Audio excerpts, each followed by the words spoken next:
Hello students, welcome in सहज शिक्षण YouTube channel. Students, आज आपण 8th स्टँडर्डचा सब्जेक्ट बघणार आहोत, हिस्टरी. आणि त्यामधला एक चॅप्टर आहे सिव्हिल डिसओबिडियन्स मुवमेंट, म्हणजे सविनय कायदेभंग चळवळ.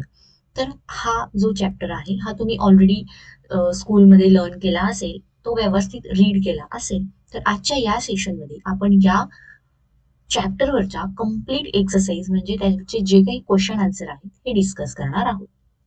So let start. Before that, जर तुम्ही चॅनलवरती नवीन असाल तर चॅनलला पटकन सबस्क्राईब करून खाली जो बेल आयकॉन दिला आहे याच्यावरती बटन प्रेस करा, म्हणजे तुम्हाला तुमच्या स्टँडर्डशी रिलेटेड जे एक्सरसाइजचे व्हिडिओ किंवा जे अदर व्हिडिओज आहेत जे जेव्हा अपलोड करेन तेव्हा त्याचे तुम्हाला नोटिफिकेशन मिळेल. Okay, so let start to the first question. Rewrite the statements by choosing the appropriate options. Okay, so त्यांनी ऑप्शन्स दिलेले आहेत, ते आपल्याला करेक्ट ऑप्शन चूज करायचा आहे. तर ऑप्शन्स काय काय आहेत आपण पहिल्यांदा रीड करूयात. महात्मा गांधी, खुदा ई खिदमतगार, रामसे मॅकडॉनल्ड आणि सरोजिनी नायडू. त्यामध्ये पहिल्यांदा बघा, organised the round table conference in London. आता राऊंड टेबल कॉन्फरन्स म्हणजेच काय, गोलमेज परिषद जी लंडन मध्ये झाली ती कोणी ऑर्गनाइज्ड केली होती? तर यामधला जो करेक्ट ऑप्शन आहे तो आहे रामसे मॅकडॉनल्ड. तर इथं आपलं फुल स्टेटमेंट कसं येणार? Ramsay MacDonald organised the round table conference in London. Second question. Khan Abdul Ghaffar Khan established the organisation named. Okay, तर खान अब्दुल गफर खान यांनी कोणत्या संघटनेची स्थापना केलेली आहे? तर ती संघटना आहे खुदा ई खिदमतगार. या संघटनेची स्थापना त्यांनी केलेली आहे. फुल स्टेटमेंट आपलं कसं येणार? Khan Abdul Ghaffar Khan establish the organisation name Khudai Khidmatgar. Next third बघा, लेड बाय धारासणा सत्याग्रह. आता धारासणा सत्याग्रहचं जे नेतृत्व होतं ते कोणी केलं होतं? सरोजिनी नायडू यांनी केलं होतं. सो आपलं स्टेटमेंट होणार Sarojini Naidu laid the Dharasana Satyagraha.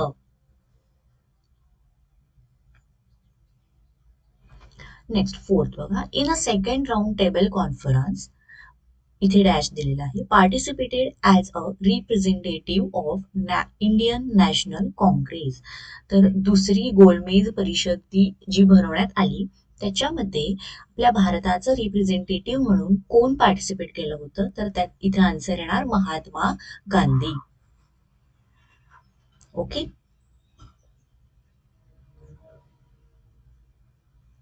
Students, तुम्हाला जर व्हिडिओ आवडत असेल तर व्हिडिओला पटकन लाईक करा. चॅनलला अजूनही तुम्ही सबस्क्राईब केलं नसेल तर चॅनललाही सबस्क्राईब करून घ्या. चलो, second question. Explain the following statements with reason, म्हणजे थोडक्यात आपल्याला कारणे द्यायची आहेत. आणि याच्यामध्ये ए question, sorry first question, चंद्रसिंग Thakur was court marshalled and सेव्हरली punished. म्हणजे चंद्रसिंग ठाकूर यांना लष्करी कायद्याने जबर अशी शिक्षा का दिली? तर याचा आन्सर आपण बघूयात. चलो, first point, Khan Abdul Ghaffar Khan began Satyagraha at Peshawar on 23rd April 1930. His organization खुदा-ई-खिदमतगार led the सत्याग्रह.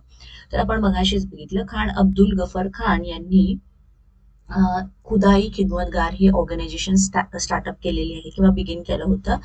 तर बिगेन सत्याग्रह ऍट पेशवार, तर त्यांनी सत्याग्रह पेशवार येथे 23 एप्रिल 1930 रोजी सत्याग्रहासाठी सुरुवात केली.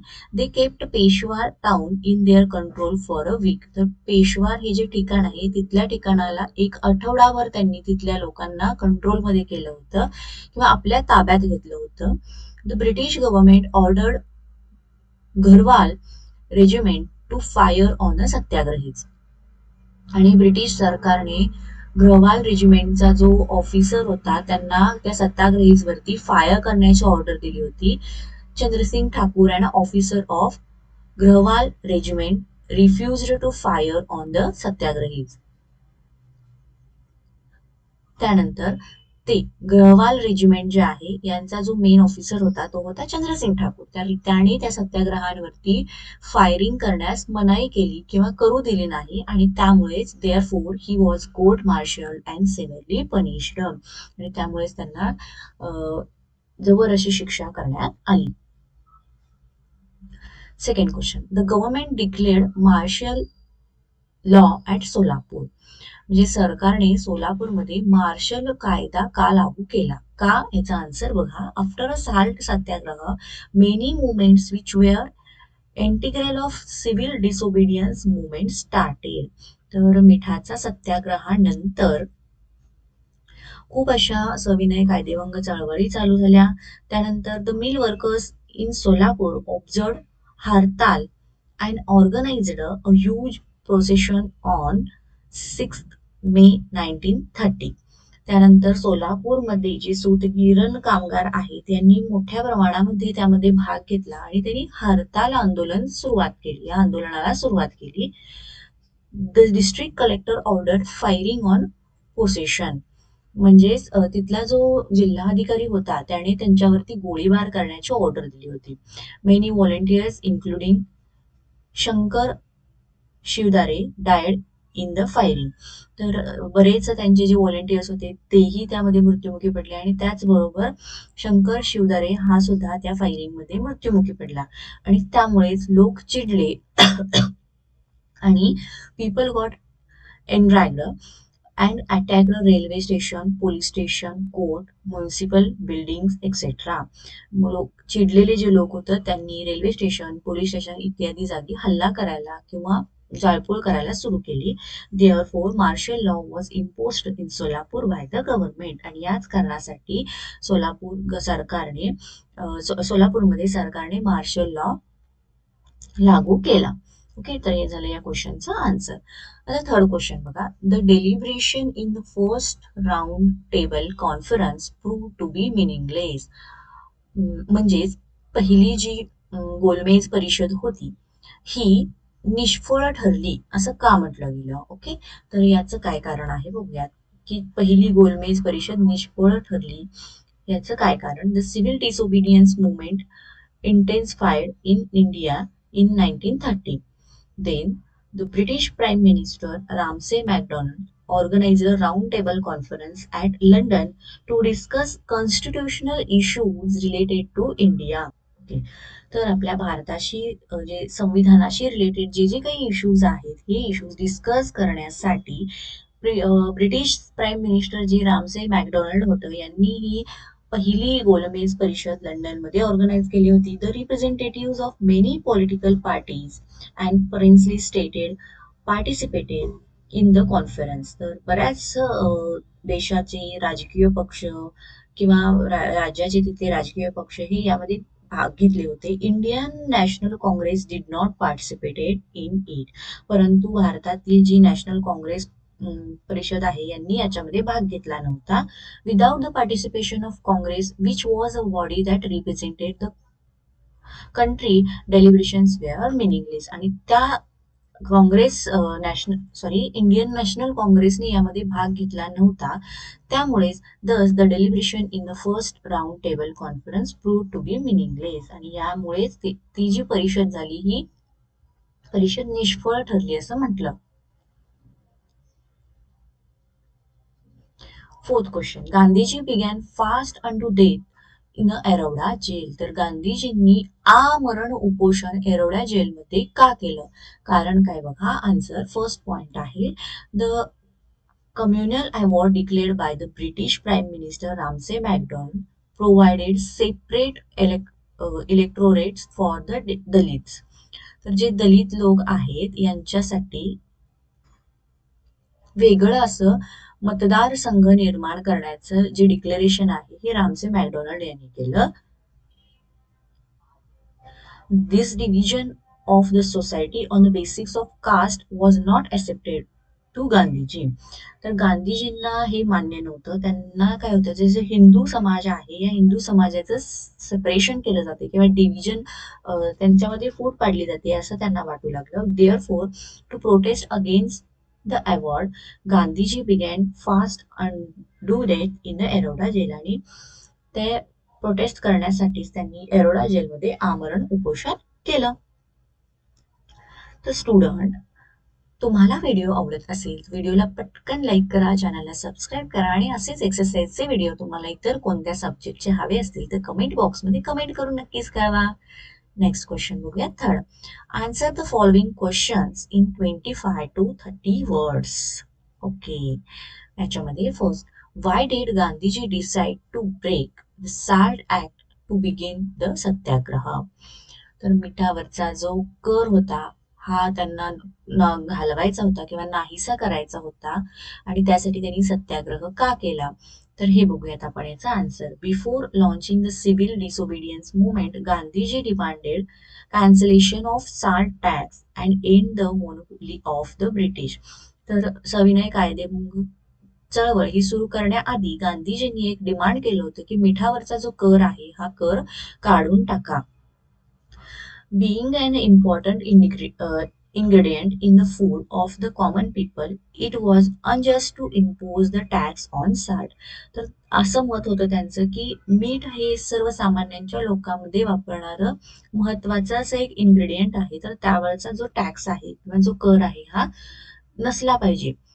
Gandhiji decided to launch the salt सत्याग्रह, परंतु ब्रिटिशांनी ते काही ऐकलं नाही. त्यांच्या ज्या मागण्या होत्या त्या मागण्या त्यांनी फेटाळून लावल्या. So Gandhiji decided to launch the satyagraha by a violation of the salt act, which was symbolic in breaking all unjust and oppressive laws of the British.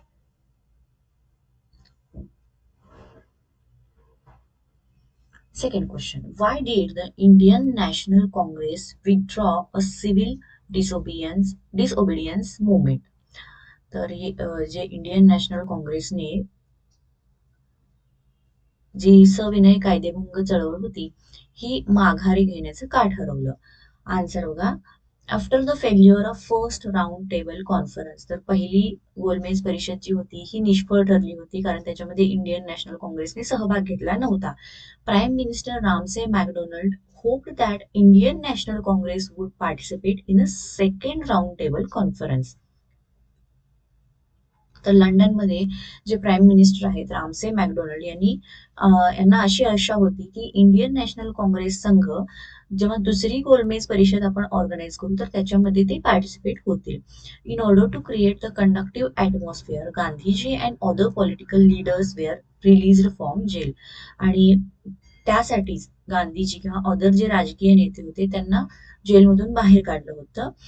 So a pact was signed after discussion between Gandhiji and विसुरी Irwin. तर त्यासाठीच गांधीजी आणि विसुरी Irwin यांच्यामध्ये agreement sine झालं होतं. तर त्यालाच Gandhi Irwin असं म्हटलं जातं. According to pact, the British government gave an assurance to providing a responsible government in the proposed constitution of India. आणि त्यानुसारच ब्रिटिश गव्हर्नमेंटनी भारताला जबाबदार राज्य पद्धतीचे म्हणून स्वीकार करण्यात आला. म्हणजे भारताला जबाबदार राज्य पद्धती म्हणून तिचा स्वीकार करण्यात आला. So the Congress agreed to suspend the civil disobedience movement and participated in the second round table conference.